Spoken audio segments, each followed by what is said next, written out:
भाई जान, आपने इस जगह लाइट क्यों नहीं लगाई? अल्लाह के वास्ते थोड़ा सब्र रखो लेना, पहले इस जगह तो लाइट लगा दूं। इफ्तारी का समय हो चुका है और आप दोनों भाई बहन हैं कि अभी तक लाइट्स लगाने में लगे हुए हैं। पहला रोजा खोल लीजिए, उसके बाद बाकी का काम कर लीजिएगा। भाभी जान, आप चलिए, मैं और भाई जान अभी वजू करके आते हैं। फरीद और रिदा जल्दी से वजू करते हैं, जिसके बाद सभी लोग इफ्तारी करने के लिए बैठ जाते हैं। इस बार के खजूर माशाल्लाह बहुत ज्यादा अच्छे हैं खाने में। लेकिन इस रमजान के महीने में फल बड़े महंगे हो जाते हैं। आपको पता है बाजार में 80 रुपए किलो अनार हो गए। अल्लाह बचाए ऐसी महंगाई से। इतना कहकर हीना प्लेट में रखे अनारों को उठाकर खाने लगती है। वहीं रिदा उसकी तरफ देखती है। क्या हुआ रिदा? कुछ नहीं भाभी जान, आज आपने ये प्याज के पकौड़े बहुत टेस्टी बनाए हैं। रिदा, इफ्तारी के समय कभी झूठ नहीं बोलते। मैं भूल गई थी कि तुम्हें अनार कितने पसंद है। एक काम करो, ये अनार तुम खा लो। नहीं भाभी जान, ये अनार तो आपने अपने खाने के लिए उठाए हैं, अब इन पर सिर्फ आपका हक है। रिदा, इस अनार की मुझसे ज्यादा तुम्हें जरूरत है। मैं तो रोजा रखकर सिर्फ घर के काम करती हूँ, लेकिन तुम तो बाहर पढ़ाई के लिए भी जाती हो। इतना कहकर हीना रिदा को अनार खाने के लिए दे देती है, जिसके बाद सभी लोग अच्छे से इफ्तारी कर नमाज पढ़ते हैं। फरीद की एक छोटी सी किराने की दुकान थी, जिससे वो अपना और अपने परिवार का गुजारा चलाता था। कहने को हीना रिदा की भाभी थी, लेकिन प्यार वो रिदा को अपनी बेटी की तरह करती थी। ऐसे ही समय गुजरता रहता है और एक दिन जब फिरोज रिदा को लेने के लिए उसके कॉलेज जाता है तो वो देखता है कि देखो मैं तुम्हारे लिए क्या लेकर आया हूँ। या अल्लाह, ये झुमके तो बहुत ज्यादा सुंदर हैं। लेकिन तुमसे ज्यादा नहीं। इतना कहकर फिरोज अपने हाथों से रिदा को झुमके पहनाता है। वहीं फरीद दूर खड़ा ये सब देख रहा होता है, जिसके बाद फरीद सीधा घर चला जाता है और हिना को सारी बात बताता है। वहीं रिदा जैसे ही अपने घर पहुंचती है। रिदा, वो लड़का कौन था? कौन लड़का भाभी जान? वही जिससे तुम कॉलेज में बात कर रही थी और जिसने तुम्हें अपने हाथों से ये झुमके पहनाए। अम्मी अब्बू के जाने के बाद तुम हमारी अमानत हो, हम पर भरोसा रखो और सब बताओ। भाभी जान, भाई जान, उसका नाम फिरोज है। मैं और फिरोज काफी समय से एक दूसरे के साथ हैं। मैं आपको बताने वाली थी, लेकिन आपको सब पहले ही पता चल गया। हिना और फरीद दोनों रिदा से बहुत प्यार करते थे, इसलिए उसकी खुशी के लिए वो मान जाते हैं। वहीं अब दोनों परिवार वालों की सहमति से ये रिश्ता तय हो जाता है। फरीद का परिवार फिरोज के परिवार जितना हैसियत में रईस नहीं था, लेकिन वो शादी के बेहतर से बेहतर इंतजाम करते हैं और रिदा की शादी के लिए अपनी सारी जमा पूंजी को खर्च कर देते हैं। हिना, मैंने सारे इंतजाम तो करवा दिए, लेकिन अभी भी कुछ कामों के लिए पैसे कम पड़ रहे हैं। रिदा हमारी इकलौती अमानत है, हमारा जो है वो सब उसी का ही तो है। इसलिए मैं सोच रही थी क्यों ना आप दुकान गिरवी रखकर कुछ कर्ज ले लीजिए। फरीद और हिना अपनी इकलौती दुकान को गिरवी रख निकाह के लिए कर्ज ले लेते हैं और धूमधाम से रिदा की निकाह कर रुखसती करते हैं। वहीं अब रिदा अपने ससुराल में ऐशो आराम के साथ खुशी खुशी रहती है। ये क्या, आप तो दुकान पर गए थे ना, तो इतनी जल्दी कैसे आ गए? जिन सेठ के पास मैंने अपनी दुकान गिरवी रखी है, उन्होंने कहा है कि जब तक मैं कर्ज के सारे पैसे उन्हें लौटा नहीं देता, तब तक मैं अपनी दुकान में काम नहीं कर सकता। अब हम लोग क्या करेंगे? दुकान में काम करके ही तो हम लोग उनका कर्ज चुका सकते थे। मैंने उन्हें समझाने की बहुत कोशिश की, लेकिन वो नहीं माने। अब लगता है मुझे कहीं बाहर ही काम करके इस कर्ज को जल्द से जल्द चुकाना पड़ेगा। अपनी बहन की शादी में लिए हुए कर्ज को चुकाने के लिए फरीद को मजदूरी का काम करना पड़ता है। 6 महीने तक लगातार दिन रात वो मजदूरी करता है, लेकिन इन 6 महीनों में वो कर्ज में पैसे नहीं चुका पाता है, जिसके चलते अब सेठ फरीद की दुकान पर कब्जा कर लेता है। अब हम लोग क्या करेंगे? हमारी दुकान ही हमारी इकलौती रोजी रोटी का सहारा थी। अब क्या करें, मुझे तो कुछ समझ में नहीं आ रहा है। मैं जानती हूँ आप ये कभी नहीं चाहेंगे कि मैं बाहर जाकर काम करूँ, लेकिन अभी हमारे हालात ऐसे हैं कि हम दोनों को ही काम करने की जरूरत है। फरीद घर के हालातों के बारे में अच्छी तरह से वाकिफ था, इसलिए वो बीना को भी काम करने की इजाजत दे देता है, जिसके चलते अभिना सुबह सुबह सड़कों पर झाड़ू लगाती, वहीं दिन भर ईंट की भट्टी में वो काम करती है। या अल्लाह, मेरा हाथ इस ईंट की भट्टी की वजह से मेरा हाथ कितना जल गया, लेकिन 2 पल भी मैं बैठ नहीं सकती, वरना मालिक मुझे काम से निकाल देगा। बड़ी मुश्किल से काम मिला है। हिना अपने जले हुए हाथ पर कपड़ा बांधकर दर्द से करहाते हुए ईंट की भट्टी में काम करती है। हिना और फरीद को अब 2 वक्त की रोटी खाने के लिए दिन रात मेहनत करनी पड़ती थी। ऐसे ही समय गुजरता रहता है और अब रमजान का महीना शुरू हो जाता है और आज फरीद और हिना का पहला रोजा होता है। इफ्तारी का वक्त हो गया है और तुमने अभी तक कुछ भी नहीं बनाया। घर में राशन का एक भी दाना नहीं है, बस परसों सुबह की 2 सूखी रोटी रखी हुई है। हिना, अल्लाह जो दे उसे सिर आंखों पर लगाकर खाना चाहिए। हम इसी से अपनी इफ्तारी करेंगे। बेचारी हिना 3 दिन पुरानी सूखी रोटी चूल्हे पर सेकती है। दोनों शौहर बेगम दुआ पढ़ते हुए अपना रोजा खोलते हैं। उसी 2 सूखी रोटी को खाकर अपनी तैयारी करते हैं। वहीं दूसरी तरफ नंद अपने अमीर ससुराल में इफ्तारी में न जाने कितने महंगे महंगे और तरह तरह के पकवान खाती। शमशेर, आजकल यहाँ का काम कैसा चल रहा है? अरे बस सब अल्लाह के फजलों के करम से काफी अच्छा चल रहा है। फिरोज मुआयना करने के लिए ईंट भट्टी में जाता है कि तभी फिरोज की नजर काम कर रही हिना पर पड़ती है। हिना को देखकर फिरोज बहुत हैरान होता है कि तभी फिरोज साहब, कल कुछ नए कारीगर आए हैं, चलिए मैं आपको उनसे मिलवाता हूँ। काम के चक्कर में फिरोज शमशेर के साथ निकल जाता है, लेकिन घर पहुंचते ही ये सारी बात फिरोज रिदा को बताता है। लगता है आपको आंख का धोखा हुआ है। शायद तुम ठीक कह रही हो। फिरोज, जब से हमारा निकाह हुआ है तब से मैं एक बार भी भैया भाभी से नहीं मिली। क्या मैं कल उनसे जाकर मिल लूं? तो उसमें इतनी पूछने वाली कौन सी बात है, तुम कल जाकर उनसे मिलना। अगले दिन होते ही रिदा अपने भैया भाभी के लिए तोहफे खरीदने बाजार जाती है कि रिदा की नजर अपने भैया भाभी पर पड़ती है। ये तो बहुत अच्छा हुआ कि भैया भाभी मुझे बाजार में ही दिख गए। चलो चल के मैं इन्हें सरप्राइज देती हूँ। रिदा जैसे ही अपने भैया भाभी के पास जाती है। भाईजान, ये सेब कितने रुपए किलो है? अरे 70 रुपए किलो है बाजी। या अल्लाह, इतने महंगे। लगता है आज भी हम दोनों को इफ्तारी सूखी रोटी और नमक के साथ ही करनी होगी। रिदा अपने भैया भाभी की इन बातों को सुनकर काफी हैरान होती है और वह चुपके चुपके उनका पीछा करते हुए घर चली जाती है, जहां वह चुपके से खिड़की के सहारे देखती है कि उसके भैया भाभी इफ्तार करने के लिए सिर्फ 2 सूखी रोटी, नमक और प्याज लेकर बैठे हैं और उसी से ही अपनी तैयारी कर रहे हैं। सुनिए जी, रिदा की बहुत ज्यादा याद आती है। हाँ हिना, याद तो मुझे भी आती है, लेकिन वो अपने ससुराल में बहुत खुश होगी। वैसे भी हमने जो भी किया वो रिदा की खुशी के लिए ही किया है। भले ही मेहनत मजदूरी करके अपना पेट भर रहे हैं, लेकिन रिदा को अच्छी जिंदगी जीता देख अपने सारे गमों को भूल जाते हैं। हिना की बात सुन रिदा की आंखों में आंसू आ जाते हैं और वो समझ जाती है कि उसके भैया भाभी किन हालातों से गुजर रहे हैं। रिदा वहां से बिना कुछ खाए अपने घर चली जाती है और अगले दिन होते ही रिदा अपने भैया भाभी के घर आ जाती है। भाईजान, भाभी जान, कैसे हैं आप? रिदा, तुम कैसी हो? रिदा, तुम? मैं ठीक हूँ, लेकिन ये क्या, आज आप दोनों इफ्तारी में ये रोटी और नमक क्यों खा रहे हैं? वो आजकल तुम्हारे और मेरे भैया की तबीयत ठीक नहीं है ना, इसलिए हम लोग ये हल्का फुल्का ही खाते हैं। लेकिन भाभी, आज नहीं, आज मैं आई हूँ ना, आज तो हम लोग इफ्तारी में बहुत सारी अच्छी अच्छी चीज खाएंगे। रिदा अपनी गाड़ी के पास जाती है और उसमें से सारा खाने पीने का सामान ले आती है और बैठकर अपने भैया भाभी के लिए तरह तरह के पकवान बनाने लगती है और अब सभी लोग बैठकर इफ्तारी करते हैं। न जाने कितने महीनों के बाद हिना फरीद ने इतना अच्छा खाना खाया था। उनको जल्दी जल्दी खाना खाता देख रिदा की आंखों में आंसू आ जाते हैं। भैया, दुकान का काम कैसे चल रहा है? बहुत बढ़िया रिदा। वैसे भैया, आपकी तो राशन दुकान थी ना, मैं आज आपकी दुकान के सामने से ही आई तो देखा कोई कपड़े बेच रहा है।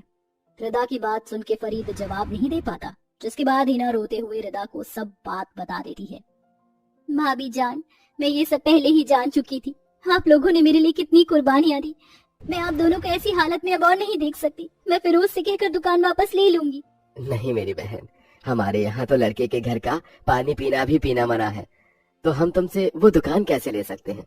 भैया, अगर आप दुकान नहीं ले सकते तो आप फिर उनकी कंपनी में काम कर लीजिए। नहीं रिदा, अगर आपको मेरे पति की कंपनी में काम नहीं करना है तो कोई बात नहीं, लेकिन इनके दोस्त हैं और उन्होंने भी कुछ समय पहले एक फैक्ट्री खोली है। भाईजान, उसमें तो काम कर ही सकते हैं ना। रिदा के बार बार कहने पर फरीद काम करने के लिए मान जाता है, जिसके बाद अब फरीद अगले दिन से उस फैक्ट्री में काम करता है, जिससे उसकी काफी अच्छी तनख्वाह मिलती है और अब धीरे धीरे उनके घर के हालात भी ठीक होने लगते हैं। वहीं रमजान का महीना पूरा होता है और आज ईद होती है और रिदा अपने भाभी जान और भाई जान के साथ मिलकर खुशी खुशी ईद मनाती है। रमजान का पाक महीना चल रहा था और हर कोई ईद की तैयारियों में लगा था। नज़मा एक बहुत ही गरीब परिवार से थी। नज़मा के अब्बू नहीं थे। नज़मा की अम्मी शबाना एक कारखाने में काम किया करती थी और नज़मा और उसका भाई कासिम अपनी अम्मी की हालत और मजबूरी को समझते थे। कासिम अभी बहुत छोटा था। इतनी कम उम्र में ही वो अपनी अम्मी और अब्बू के बारे में सोचता और कभी किसी भी चीज की मांग नहीं करता। शबाना अल्लाह की शुक्रगुजार थी कि अल्लाह ने उसे इतने नेक और प्यारे दिल वाली औलाद दी है, पर फिर भी शबाना को बहुत बुरा लगता था कि वो अपने बच्चों को खुशियां नहीं दे पा रही थी। जिनके वो असली हकदार थे। जब नज़्मा और कासिम के अब्बू जिंदा थे तो वो उन पर जान छिड़कते थे और उनकी हर ख्वाहिशों को पूरा किया करते। पर उनके जाने के बाद घर में आर्थिक तंगी हो गई थी। अब जब ईद आने वाली होती है तो नज़्मा और कासिम आपस में बात करते हैं। पापा, इस ईद पर भी अम्मी हमारे लिए नए कपड़े नहीं ला पाएंगी ना? तुम ऐसा क्यों बोल रहे हो? तुम तो जानते हो ना कि अम्मी अकेले हमारे लिए कितनी मेहनत करती है। हमारे लिए वो उस गंदे से कारखाने में भी काम करती है। मैं जानता हूँ पापा, पर मेरे सभी दोस्त मुझे चिढ़ाते हैं ये कहकर कि मुझे गरीब फटीचर की ईद बिना नए कपड़े और बिना अच्छे पकवान के ही बीतेगी। ये कहते हुए कासिम उदास हो जाता है और रोने लगता है, लेकिन नज़्मा सिवाय उसे दिलासा देने के और कुछ नहीं कर पाती, क्योंकि वो जानती थी कि उसकी अम्मी पूरी कोशिश करती है कि वो भी अपने बच्चों के लिए ईद पर नए कपड़े खरीदे और सेवइयां बनाए, पर उसकी गरीबी उसे ऐसा नहीं करने देती। शाम होने पर जब शबाना कारखाने से लौटती है तब नज़्मा उससे बोलती है, अम्मी आपके कारखाने का काम कैसे चल रहा है? क्या बताऊं नज़्मा बेटी, हमारे कारखाने में काम बहुत होता है, पर वहाँ का मालिक किसी को भी समय पर पैसे नहीं देता और इस बार भी उसने बोला है कि पैसे जरा देर से ही मिलेंगे। ये मुसीबत ना जाने कब खत्म होगी। अम्मी, तो क्या इस ईद पर भी हमें नए कपड़े और सेवइयां नहीं मिलेगी? नहीं मेरे बच्चे, मैं कुछ न कुछ इंतजाम कर लूंगी। हम इस बार की ईद बहुत अच्छे से मनाएंगे। अम्मी, आप फिक्र मत करिए, मुझे आपसे कोई शिकायत नहीं है, पर कासिम अभी बहुत छोटा है और उसे बहुत उम्मीद है कि आप उसे ईद पर नए कपड़े दोगी, इसीलिए तो मुझे चिंता हो रही है। शबाना नज़्मा की बातें सुनकर परेशान हो जाती है, क्योंकि उसे कारखाने के मालिक ने ईद पर किसी भी तरह के पैसे देने से मना कर दिया था और उसे कोई भी रास्ता दिखाई नहीं दे रहा था जिससे वो अपने बच्चों की ईद मुबारक बना सके। शबाना अपने साथ में काम करने वाली फातिमा से मदद मांगने के बारे में सोचकर उसके पास जाती है। अस्सलाम वालेकुम, कैसे हो तुम? वालेकुम अस्सलाम शबाना, मैं ठीक हूँ, तुम अचानक यहाँ कैसे?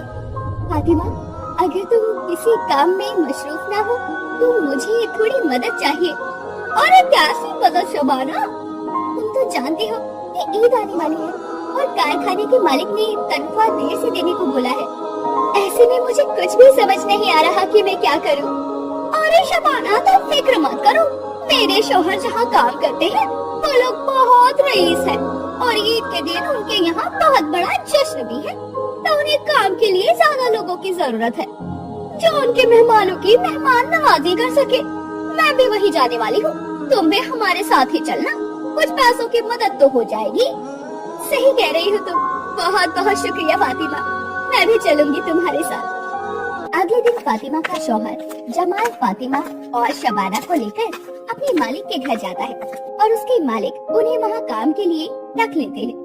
अब शबाना रोज कारखाने से आने के बाद फातिमा और जमाल के साथ उनके मालिक के घर काम करने चली जाया करती, लेकिन नज़्मा और कासिम को पता नहीं था कि उनकी अम्मी कहीं और भी काम करने जाती है। पापा, अम्मी काम से आने के बाद कहाँ जाती हैं? ये तो मुझे भी नहीं पता कासिम, अम्मी आजकल मुझे कुछ भी नहीं बताती। तो फिर अम्मी कहाँ जाती हैं? ये पता करने का केवल एक ही तरीका है अब। अगले दिन नज़्मा और कासिम अपनी अम्मी शबाना के पीछे पीछे उसके मालिक के घर पहुंच जाते हैं, जहां शबाना काम करने जाती थी। पापा, ये घर इतना बड़ा है और अम्मी यहाँ क्या कर रही हैं? कासिम, मुझे लगता है कि अम्मी ने हमें ईद पर कपड़े दिलवाने के लिए इस घर में नौकरी करना शुरू कर दिया है। मुझे अम्मी से ईद के लिए नए कपड़े नहीं मांगने चाहिए थे, वो कितनी परेशान हो गई।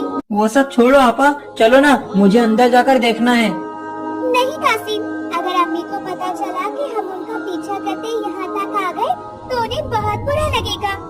नज़्मा कासिम को लेकर बाहर से ही वापस जाने लगती है, लेकिन कासिम को वो घर देखना था, इसीलिए वो नज़्मा का हाथ छुड़वा कर घर के अंदर चला जाता है और घर को देखने लगता है।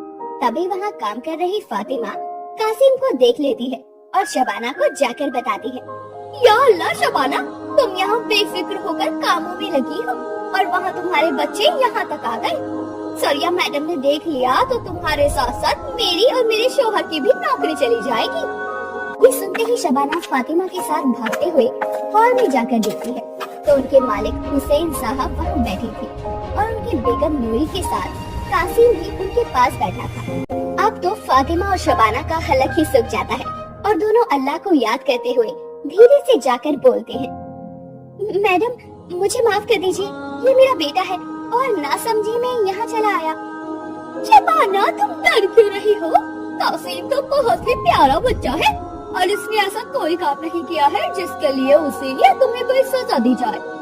इतना बोलकर नूरी कासिम के साथ बातें करने लगती है। नूरी की कोई औलाद नहीं थी, इसीलिए उसे कासिम को देखकर अच्छा लगता है। तभी कासिम नूरी को बताता है कि उसकी आपा उसका बाहर इंतजार कर रही है, तो नूरी नज़मा को भी अंदर बुला लेती है और नज़मा अपनी अम्मी से बोलती है, अम्मी मुझे माफ कर दीजिए, हमें लगा कि आप हमारे लिए ईद के कपड़े लाने जा रही हैं, इसीलिए हम आपके पीछे पीछे यहाँ तक चले आए। नूरी इधर आओ और मुझे बताओ कि क्या हुआ। अस्सलाम वालेकुम मैडम। वालेकुम अस्सलाम नज़मा, क्या बात है, तुम इतनी परेशान क्यों हो और आप यहाँ आई कैसे?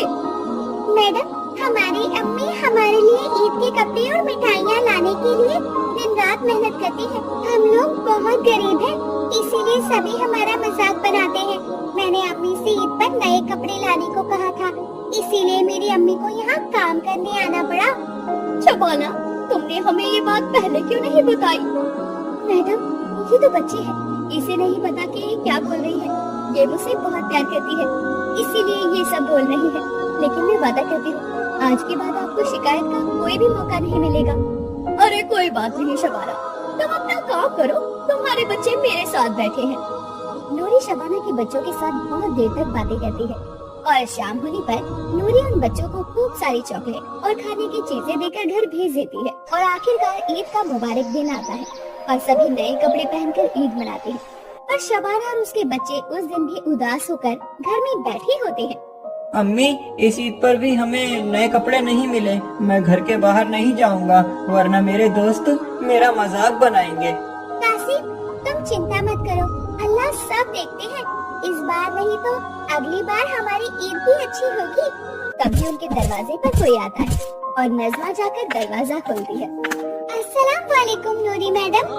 वालेकुम सलाम नज़मा बेटी, ईद मुबारक हो। आपको भी ईद मुबारक मैडम। मैडम आप यहाँ? कोई काम था तो मुझे बुला लिया होता, मुझ गरीब के यहाँ आने की जहमत आपने क्यों उठाई? अरे सब्र रखो शबाना, क्या मैं तुम्हारे घर नहीं आ सकती? मुझे कासिम और नज़मा की बहुत याद आ रही थी और आज ईद का मुबारक मौका था तो मैं खुद को रोक ही नहीं पाई। आप मुझसे मिलने आई हैं? हाँ छोटे शहजादे, हम आपसे मिलने आए हैं और आपके और नज़मा के लिए खूब सारे तोहफे भी लाए हैं। पर हम ये नहीं ले सकते। अरे मैं कोई अजनबी नहीं हूँ नज़मा। शबाना तुम तो मेरी बात को समझो और मना मत करो। शबाना नज़मा और कासिम के तोहफे को लेने के लिए हाँ कह देती है। नूरी शबाना के बच्चों की खुशी देखकर बहुत खुश थी। नूरी उन्हें नए कपड़े और सेवइयाँ मिठाइयाँ देकर सभी की ईद मुबारक बना देती है और बच्चों के मुरझाए चेहरों पर मुस्कान आ जाती है। इस तरह एक गरीब की ईद भी बेहद मुबारक हो जाती है।